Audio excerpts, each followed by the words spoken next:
Whenever Steve was on that hill, he was a medal threat. If he was on that starting block, he was a favorite to medal the race. Every country knew that. Steve Holcomb will go down the history books as one of the very best pilots ever to grab the D-rings. He knew what the sled was going to do before it was doing it based on how he got into a corner. He had mastered it. He was unstoppable. He was going, like I've never watched anyone win that many races in a row. 2012 to actually do it, to win world championships, to do something that hadn't been done before. After you do that at that level, I really thought that, I knew that we could, any race we could win.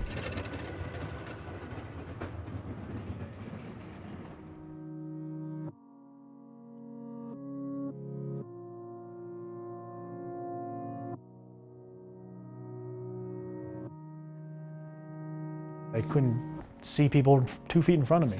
I kept it a secret from everybody. Nobody knew that I had this. It was devastating to Stephen because his keratoconus was a very rapid onset. His eyes were about 21,000, which means what you can see at 1,000 feet, he has to be 20 feet from it to see it. Everybody was counting on me, and I was the next great bobsled hope for the United States, and was just constantly lying to people's faces, and it was just my life living a lie. He was a bobsledder. His whole goal in life was bobsled and Olympics, and he was afraid that dream was just going to be gone.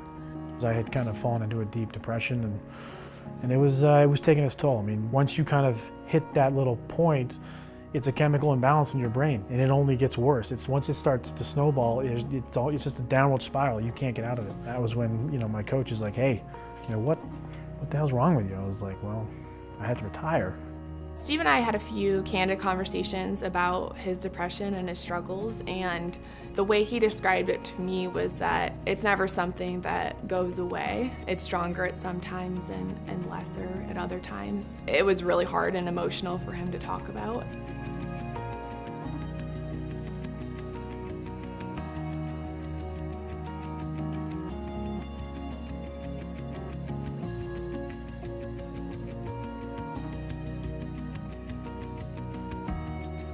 The past few years have been amazing. We trained together in Tennessee, and he was happy and working hard and working towards 2018. His goal was to go another year. The World Championships are in Whistler next year, where he won his 4-man gold, and that was his goal. I think that's what makes this so hard to wrap your head around.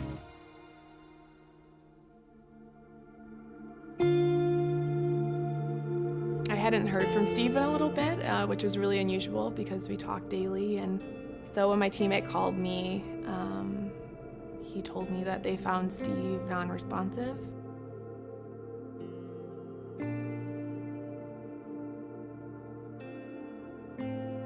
I knew that when I was going into that room, it was not going to be good. There's no way to prepare yourself for that. There's nothing that can prepare you for that.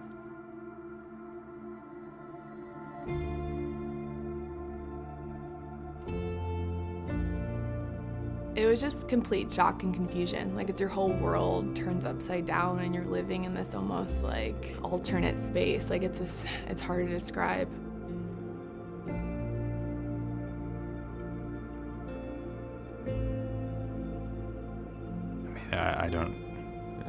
I don't have a good enough word.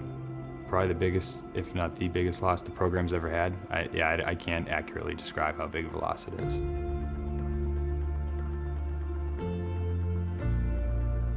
This is Stephen. When he was 3, it was the year that he learned to ski. And my biggest fear was that I'd lose him because he could ski in the trees. And I am not a good enough skier to go there. And so I'd be over in the slopes saying, "Stephen, come back." He had no fear, and he was just always on the go. Very, very active. When I watched Stephen win a race, there was extreme excitement because I knew how badly he wanted it. It was such an awesome feeling to know that all that hard work paid off. Vancouver, when he got his gold medal, a 62-year drought. Americans had not been on the podium for bobsled. Vancouver was magical. He was always that pilot, that veteran that you could really go to. It's a very unique dynamic when you think about we are all competition for each other. He wanted team success more than he wanted personal success. Stephen Holcomb is known through all his records and medals in the sport of bobsled. He's been the face of bobsled.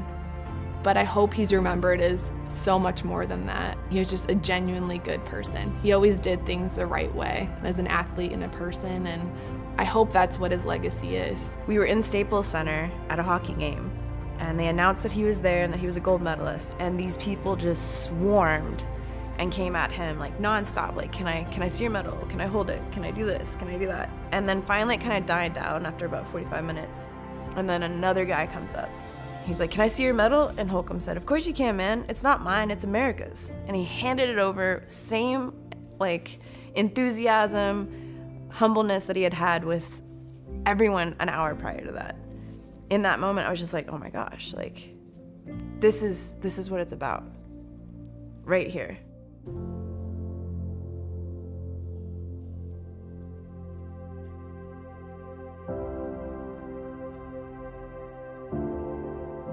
This is the first time in 20 years he's not on the team with us. He's not going to be traveling with us. And frankly, he's not going to carry the rest of the team on his back. Steve's legacy is something I care about upholding, and he was a bobsledder and he wanted to win races, and he would want us to try to do exactly that. I can't wait to step on the line in Korea and just bring it. I will have honored Holcomb if I step on that line and I bring everything I got. The whole team took this as the best way to honor him will be to be a medal threat, and the best way to be a medal threat is to be the best bobsledder that we can be. And so that's what we kind of worked for all off season since the tragedy, and it's showing now. This team is the best I've ever seen.